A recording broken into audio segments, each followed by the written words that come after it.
What's up, guys? Welcome back to the channel. As always, I'm your co-host Donovan Quick, and the Dolphins finally did something right this offseason. We fired Danny Crossman. Bye-bye. If you guys couldn't tell by that, my excitement is through the roof. I know my camera's still shaking. I absolutely despise that man as our special teams coordinator. We've had a bottom 5 special teams group since he's been our coordinator. Please come back, Darren Rizzi. Please come back. I know you missed Miami. Anyways, I've been begging for that man to be fired for the past 5 off seasons. The fact that he lasted 6 years on this team is beyond me, because the special teams unit has been absolutely horrible. We've had Jason Sanders, who has been fantastic for us, but other than that, bro, I could not tell you that a single thing that we've done that I'm like, oh yeah, I'm excited to watch us pin it inside the 5-yard line. Our tackling on special teams is horrible tackling on special teams. The amount of times that we give up 15-20 yards on a punt return, the amount of times that that on a kickoff return that they're taking it to damn near midfield, it is just unbelievable. He lasted this long. But they finally did something right, and they fired his ass. Bye-bye, Danny Crossman. Like I said, please come back, Darren Rizzi. So the Dolphins are going to be in search of another special teams coordinator, as well as they're going to be in search for a new wide receivers coach, because they also fired Wes Welker. That was a little bit more surprising. However, if you kind of think about the development of our receivers outside of our top receivers, it's not really that surprising. It took me about 2 minutes to realize that, yeah, he was a good wide receiver, but he's not a good wide receiver coach. Because you look at the draft capital that we spent on wide receivers, right? Malik Washington, he's done fairly well. Eric Ezukama was a 3rd or 4th round pick. He hasn't really amounted to much. As well as Taj Washington, he got hurt.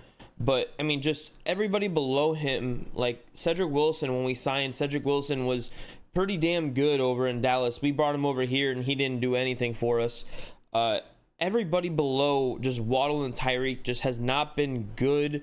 Craycraft has been okay, but he sucked this year. I know he's dealing with an injury, but still, it's been a position group that has been tough to watch outside of the top 2 guys.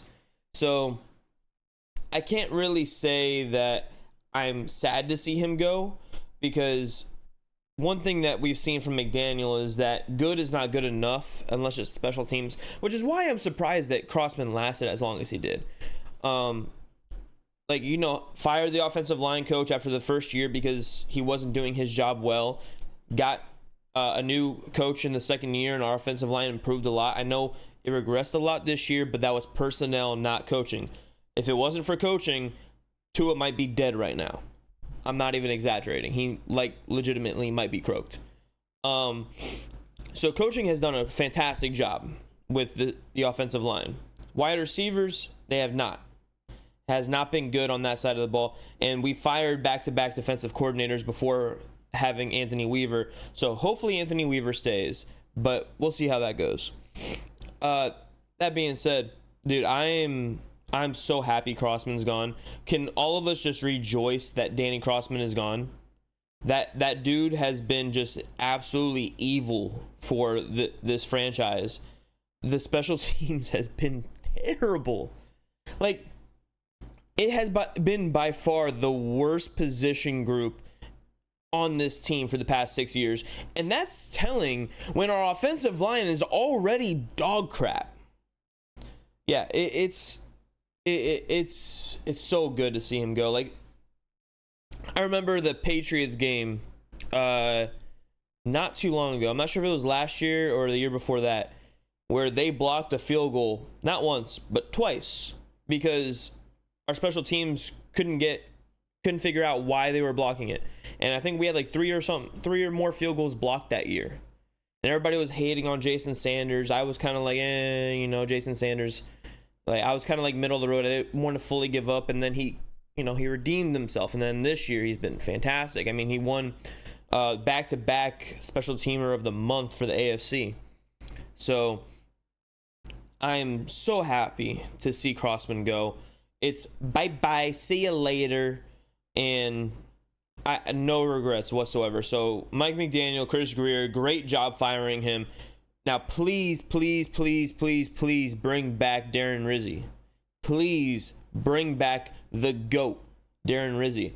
Now I'm not sure if he's head coach material. I do hope that eventually he gets a head coaching job, but that man is quite literally the best special teams coordinator in the entire NFL. As bad as the Saints have been over the past 6 years since he's been there, the special teams has been top 5 every single year.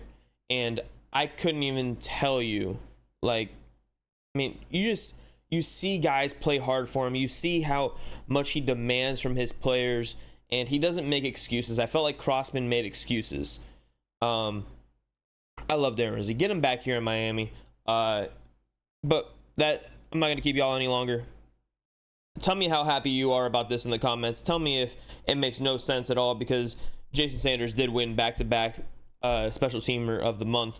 So let me know if you guys think that, Jason Sanders is just that good, or Danny Crossman had anything to do with that, and you think that this was a mistake, because our special team sucks, and I don't think this is a mistake. Deuces.